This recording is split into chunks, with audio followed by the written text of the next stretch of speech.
আসসালামু আলাইকুম। ওয়ালাইকুম আসসালাম ভাই। কেমন আছেন? এই তো ভালো, আল্লাহ রাখছে ভালো ভাই, আলহামদুলিল্লাহ, আপনাকে দোয়ায়। আপনার আল্লাহ পরিচয়টা রাখছে। দিয়েন। ভাই আমার নাম মোহাম্মদ রফিক। আমার দেশের বাড়ি ঢাকা, বাংলাদেশ। বাংলাদেশ ঢাকা। কতদিন আগে কুয়েতে আসছেন? ভাই আমি তো আইছি বহুত দিন আগেই। এখন বলতে গেলে অনেক আমার বয়স যতটুকু, আমার কুয়েতের বয়স অতটুকু হয়ে গেছে, কিরকম? বুঝছেন নি? কত বছর? আমি আইছি তো 97-এ, মানে 1997-এর লাস্টে আইছি। মাশাআল্লাহ, তাহলে তো প্রায় প্রায় 28-29 বছর হয়ে গেছে। তাহলে তো অভিজ্ঞতা ভালো আছে। ভাই আলহামদুলিল্লাহ। তাই কুয়েতের পরিস্থিতি বিষয় বা কোন কোন কাজে বা আপনি কোন ধরনের কাজ করেন বা কোন কোন কাজের সুযোগ সুবিধা কেমন, নতুন যারা আসলে তাদের কোন কোন সমস্যাটা বেশি হয়, আর কি কি কাজ করলে মানে সবচেয়ে সুবিধা হবে, এই বিষয়ে বিস্তারিত কিছু তথ্য যদি আপনি দিতে পারতেন তাহলে খুশি হইতাম আর কি।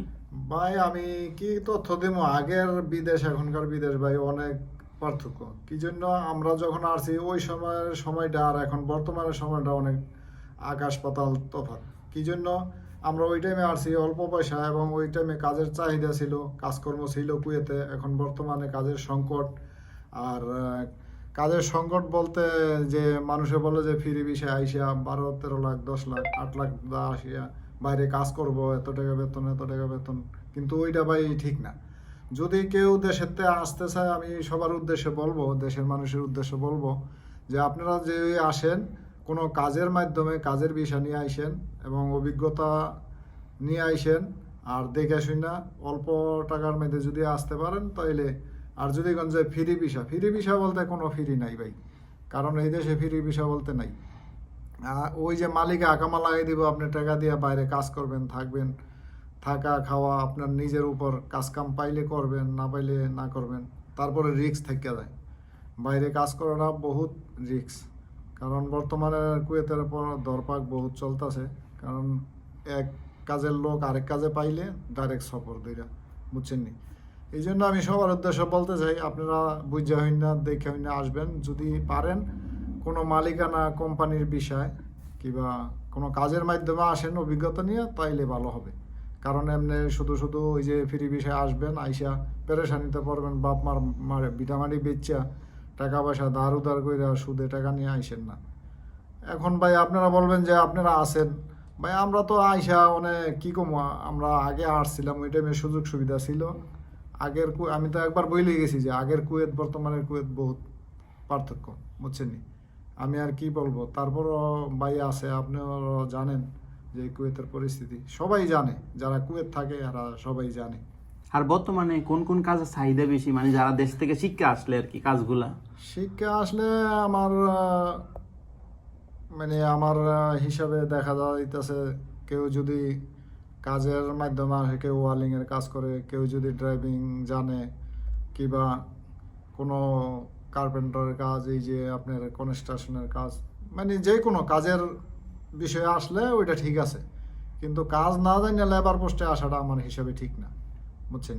এটা সত্য কথা বলছেন। এটা অনেকেই মনে করেন, আমরা বেশিরভাগই মানুষ মনে করেন বিষয় চলে ক্লিনার বিষয় চলে আসি। তো ক্লিনার বিষয় আসার পরে মনে করেন 8 লক্ষ 9 লক্ষ টাকা দিয়া মানে যে কাজগুলো করে 75 দিনের বেতন, এটা কিন্তু মনে করেন একটা লাইফ না, এটা হচ্ছে মনে করেন একটা জীবন জেলখানার মতো, ঠিক না? এটা এটা ঠিক, এটা তো আপনিও জানেন আমিও জানি, কিন্তু দেশের বাইরে তো এটা বোঝে না।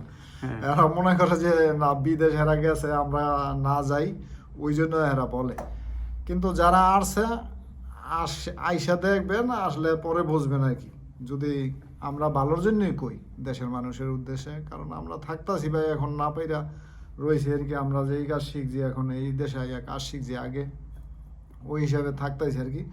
না থাকার মতো আর কি, পেটে ভাতে এখন। এখন আর থাকার পথে না, বুঝছেন?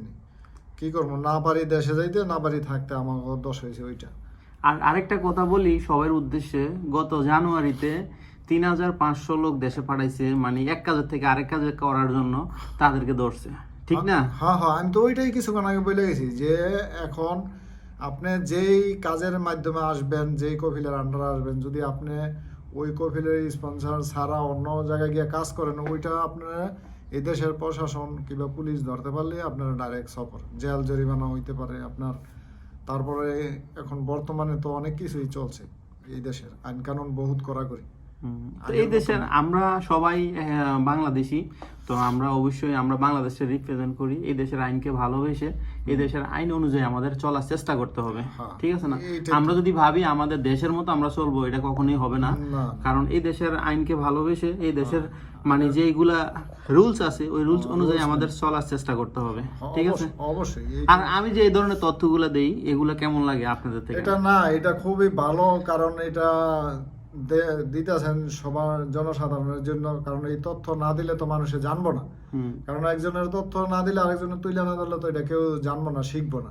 কারণ আমরা তো সবকিছু এটা মোবাইলের মাধ্যমে আমরা সবকিছু দেখতে পাই, কারণ নাহলে তো আমরা ঘরে বসে তো কিছু দেখতে পারবো না, ঘরে থাইকা। অবশ্যই। কারণ বাইরে যেই পরিস্থিতি চলতেছে, যারা বাইরে ঘুরে, যারা বাইরে আছে, যারা এই তথ্যটি দেয়, সংগ্রহ করে, তারাই জানে।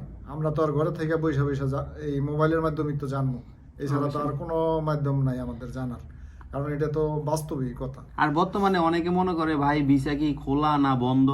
ভাই একটা কথা বলি, শুধু আহলিশন ভিসাটা বের হচ্ছে খুব কম, আর এমনি মাসুয়া সাগির এবং কি আকদ হুকুমি যে ভিসাগুলো আছে, আর ঘরের যে ভিসাগুলা খাদেম বা ড্রাইভার ভিসা, ঠিক আছে, ওইগুলা। এরপরে হচ্ছে দারওয়ানের যে হারেস বলে আর কি আরবিতে, তো ওই ভিসাগুলো মনে করেন 12 মাস চালু থাকে যে এই ভিসাগুলা। আর যে আহলিশন কাবির এই ভিসাটা মনে করেন ভিসাটা বের হইতে খুব সময় লাগে, কারণ কুয়েতিরা মনে করেন সবার কাছে যায় না, মানে অনেকে মনে করেন নিজের একটা ইয়া পাবে, কারণ বাংলাদেশে ভিসা উড়িতে গেলে অনেক জায়গায় যাইতে হয়, অনেক কুয়েতির কাছে যাইতে হয় বা অনেক পেপারে সাইন করাইতে হয়। তো এই জন্য হেরা চেষ্টা করে না, তাদের মানে ইয়া লাগে আর কি, খারাপ লাগে। হেরা মানে সহজে কারো কাছে নিচে হইতে চায় না আর কি। তো এই কারণে আর কি। আর যারা টাকা ভালোবাসে তারা অবশ্যই এই কাজটা করে, ঠিক আছে? তো ওতে সব ধরনের ভিসা চালু আছে এবং কি ভিসা বের হচ্ছে। তো অনেকেই মনে করেন বলতেছে ভিসা বের হচ্ছে না, কিন্তু না, ভিসা বের হচ্ছে খুব কম, মানে সীমিত আর কি ভিসা বের হয় বাংলাদেশিদের জন্য। আর অন্য অন্য দেশের ভিসা সব ধরনের ভিসায় চালু থাকে, মানে কোনো সমস্যা হয় না। শুধু বেশিরভাগই আমাদের বাংলাদেশিদের ভিসাগুলো বের হইতে সময় লাগে আর কি। আর বিশেষ করে আপনারা যারাই আসেন না কেন, যেই ধরনের ভিসায় আসেন না কেন, কারণ অনেকে বলতেছে ভাই 1 বছর বা 6 মাস এরকম পাসপোর্ট জমা দিয়ে রাখছেন, ভিসা বের হচ্ছে না। হয়তো দেখেন দালালে হয়তো পাসপোর্ট জমা দেয় না, নয়তো মনে করেন এই ভিসাগুলা বের হচ্ছে না বা কুয়েতি এত গুরুত্ব দেয় না এই কারণে, ঠিক আছে? বা অনেকে নিজস্ব লোকের কাছে দিয়েছেন, হয়তো তারা ভালো মাধ্যম পায় না, এই জন্য তারা ভালো জায়গায় দেয় না, বুঝতে পারছেন? কারণ কুয়েতের ভিসাটা 3 হাত হয়ে যায়, এই কারণে মনে করেন ভিসাগুলো সমস্যা হয়ে যায়, ঠিক না ভাই? ওইটাই আর কি। আর ভিসার তো আর মনে করেন যে আগের মতো না, যে কইলে তো ভিসা, এখন নিয়ম কারণ প্রচুর কারণ আছে, বহুত হিসাব কি দেওয়া আছে ভিসা বাইরে হনের। এখন আপনি যে আগের ওই সৌদির ভিসা যেমন ওই যে নামের উপর বাড়ে না, এই দেশেরটা তো আপনার নামের উপর, হ্যাঁ, এই জন্যই সমস্যাটা, এই জন্য একটু টাইম লাগে। কারণ যেটা নাম ছাড়া বের হয় ওইটা তো মনে করেন আমি একজনের জন্য আনলাম, পরে আমি আরেকজনের দিয়ে দিলাম, কোনো সমস্যা নাই। এই দেশেরটা কিন্তু আবার ক্যান্সেল করাইতে হয়, আবার নতুন করে ভিসা বের হতে হয়, এই জন্য নামের উপরে আসতে হবে আর কি। হতে পারে। যে আরেকটা কথা বলি আমি এর ভিতরে, মনে করেন যারা কাজ জানেন না, যারা অদক্ষ কর্মী, তারা কিন্তু ড্রাইভিংটা শিখে আসতে পারেন, ঠিক আছে? আর আরেকটা বিষয়, নতুন আসলে কুয়াতে কি সমস্যাগুলো হয় এই বিষয়ে যদি আপনারা জানতে চান, পরবর্তীতে আমি একটা ভিডিও দিব ইনশাল্লাহ, আপনারা অবশ্যই দেখবেন এবং কি সাথে থাকবেন, কমেন্ট করবেন, তাহলে আমি ইনশাল্লাহ দেওয়ার চেষ্টা করব। ওকে, ভালোবাসা অবিরাম, সাফর সাহেব অল টাইম। আর কে কোন ধরনের ভিডিও চান ইনশাল্লাহ কমেন্ট করবেন, আমি দেওয়ার চেষ্টা করব। ওকে, আল্লাহ হাফেজ।